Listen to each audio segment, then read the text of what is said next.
भारत करने वाला है अंतरिक्ष पे कब्जा। सपने वो नहीं होते जो नींद में आते हैं, सपने वो होते हैं जो आपकी नींद उड़ा देते हैं। ये शब्द है भारत के स्पेस प्रोग्राम के आर्किटेक्ट, देश के मिसाइल मैन और पूर्व राष्ट्रपति डॉक्टर APJ अब्दुल कलाम के। और उनका सपना था कि एक दिन पूरे अंतरिक्ष पर भारत का राज हो। अब उनका ये सपना हकीकत में बदलने जा रहा है। ये कोई ख्वाब नहीं बल्कि वो सच्चाई है जिसे पूरी दुनिया मान चुकी है। आज भारत स्पेस टेक्नोलॉजी में दुनिया के 6 सबसे प्रमुख देशों में शामिल है। और जिस तेजी से भारत इस ऊंचाई तक पहुंचा है, तो भारत का अमेरिका, रूस और चीन को पछाड़कर पहले नंबर पर आना ज्यादा मुश्किल नहीं है, क्योंकि हमने इस सफर की शुरुआत शून्य से की थी और सीमित रिसोर्सेज में वो अचीवमेंट हासिल की जो कि नासा हमसे कई गुना ज्यादा खर्च करके भी नहीं कर पाया। आज के वीडियो में हम आपको भारत की स्पेस जर्नी की वो कहानी सुनाने जा रहे हैं जिसे सुनकर आपका सीना गर्व से चढ़ा हो जाएगा।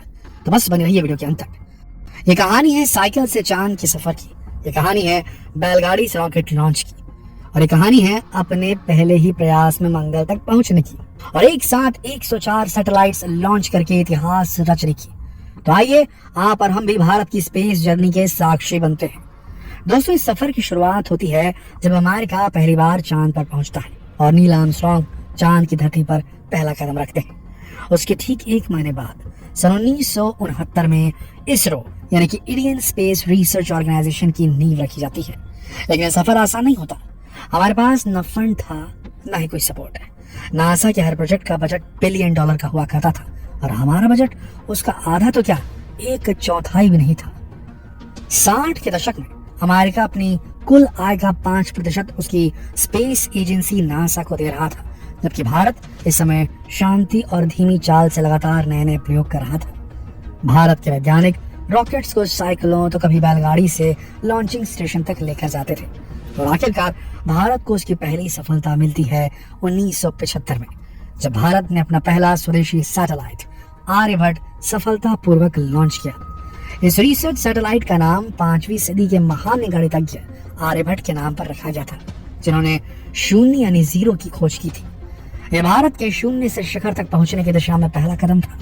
इस सैटेलाइट को सोवियत रूस के लॉन्च व्हीकल से लॉन्च किया गया था। इसका वजन मात्र 360 किलोग्राम था, लेकिन भारत की सफलता ज्यादा समय तक नहीं रही। लॉन्च के कुछ दिन बाद ही इसका संबंध इसरो से टूट गया, लेकिन ये अपने 26 साइडेड पॉलीहेड्रॉन शेप के लिए हमेशा याद किया जाएगा। आपने इसके पिक्चर 2 रुपए के नोट पर जरूर देखी होगी, जब 2 रुपए के नोट आया करते थे। इसके अलावा 1984 के सोवियत यूनियन के एक पोस्टल स्टैम्प पर भी इसकी फोटो प्रिंट की गई थी।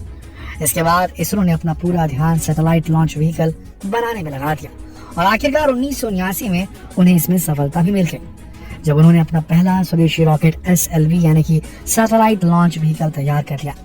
इसका डायमीटर केवल 1 मीटर और लंबाई केवल 22 मीटर थी, जो कि सॉलिड प्रोपेलेंट रॉकेट इंजन की मदद से 40 किलोग्राम तक के सैटेलाइट को पृथ्वी के लोअर ऑर्बिट में स्थापित करने में सक्षम था। लेकिन 1979 में इसकी पहली लॉन्चिंग फेल हो गई और ठीक इसके 1 साल बाद इसरो ने एक बार फिर इसे लॉन्च किया और अपने पहले सैटेलाइट रोहिणी को सफलतापूर्वक उसके ऑर्बिट में स्थापित किया। यह इसरो की पहली कामयाबी थी, जिसने इसरो के इरादों को और भी ज्यादा मजबूत कर दिया। उन्होंने साबित भी कर दिया कि सीमित रिसोर्सेज और कम बजट के बावजूद उन्होंने अमेरिका, रूस और चीन को अपनी मौजूदगी का एहसास करवा दिया। अब भारत सैटेलाइट को पृथ्वी के ऑर्बिट में स्थापित करने वाला 6ठा देश बन गया था। इसके बाद भारत ने इससे भी ज्यादा एडवांस सैटेलाइट लॉन्च व्हीकल बनाने पर ध्यान देना शुरू कर दिया और आखिरकार कई सालों के रिसर्च के बाद 1992 में 1992 में भारत ने अंतरिक्ष में एक लंबी छलांग लगाई। पोलर सैटेलाइट लॉन्च व्हीकल यानी कि PSLV का निर्माण करके इस रॉकेट की मदद से 106 किलोग्राम तक के सैटेलाइट को उसके ऑर्बिट में स्थापित किया जा सकता था। इसके बाद इसके डिजाइन में कई बदलाव किए गए। ये एक 4 स्टेज वाला रॉकेट था, जहां पहले 3 स्टेज प्रयोग होने के बाद समुद्र में गिर जाते थे और अंतिम स्टेज 4 सैटेलाइट को ऑर्बिट में एस्टैब्लिश करने के बाद अंतरिक्ष में मलबे के रूप में रह जाता था। यह रॉकेट इंटरनेशनल लेवल पर कम खर्च में सैटेलाइट लॉन्च करने की वजह से काफी ज्यादा पॉपुलर हुआ और 90 से 2000 के दशक में इसने लगभग 53 सैटेलाइट्स लॉन्च को सफलतापूर्वक अंजाम दिया और भारत ने कारनामा काफी कम बजट में कर दिखाया। जितना पैसा नासा 1 हफ्ते में अपने अंतरिक्ष प्रोग्राम में उड़ा देता था, उतना तो हमारे इसरो का साल भर का बजट हुआ करता था। PSLV रॉकेट से 1 किलोग्राम वजन को अंतरिक्ष में लॉन्च करने की लागत उस वक्त इसरो को जो आई थी वो थी $8,500, जबकि नासा 1 किलोग्राम वजन को अंतरिक्ष में भेजने में $18,000 खर्च कर देता था। यानी कि भारत आधे से भी कम कीमत में सैटेलाइट लॉन्च करने में सक्षम हो गया था। इसरो ने PSLV की मदद से एक बार में 104 सैटेलाइट्स को लॉन्च करके नया वर्ल्ड रिकॉर्ड कायम किया। ये तो सिर्फ एक शुरुआत थी, सफर काफी लंबा था। सन 2008 में भारत ने चंद्रयान 1 की मदद से अपने पहले इंटरप्लैनेटरी मिशन को अंजाम दिया, यानी कि पृथ्वी से बाहर के मिशन। और इस मिशन की वजह से पहली बार चांद पर पानी के मॉलिक्यूल्स की खोज हुई और ये इसरो की एक बड़ी उपलब्धि थी।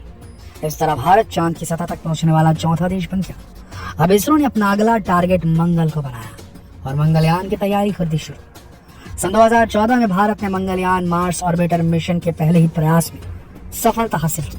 ये सफलता दो कारणों से बहुत अहम थी। एक तो ये कि इससे पहले रूस, अमेरिका, चीन ये कर चुके थे, लेकिन कोई भी अपने पहले प्रयास में ही सफल नहीं हुआ था, जबकि भारत ने अपने पहले ही प्रयास में सफलता को हासिल कर लिया था। दूसरा सबसे बड़ा कारण था इसका बजट। भारत ने इस मिशन को केवल $74 मिलियन में पूरा कर लिया था, जो कि पूरी दुनिया के लिए एक बड़ा झटका था, क्योंकि इससे ज्यादा बजट तो हॉलीवुड की एक फिल्म का हुआ करता था।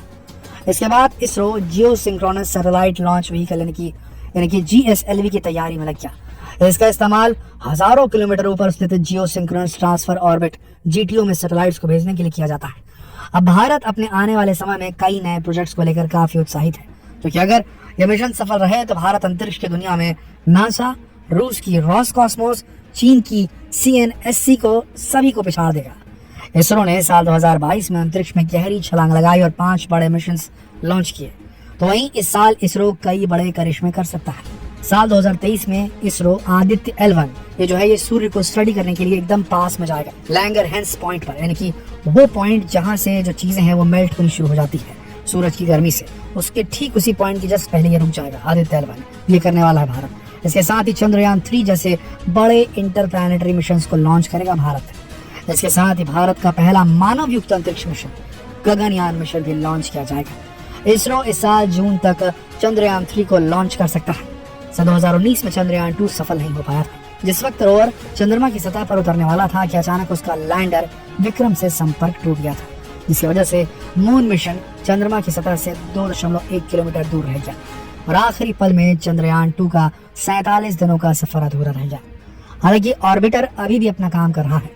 इसरो के चीफ S सोमनाथ ने बताया कि चंद्रयान 3 पहले से कहीं अधिक मजबूत चंद्र रोवर के साथ उड़ान भरेगा, जो भविष्य के इंटरप्लैनेटरी मिशंस के लिए महत्वपूर्ण साबित होगा। चंद्रयान 3 की लॉन्चिंग GSLV Mark 3 से होगी।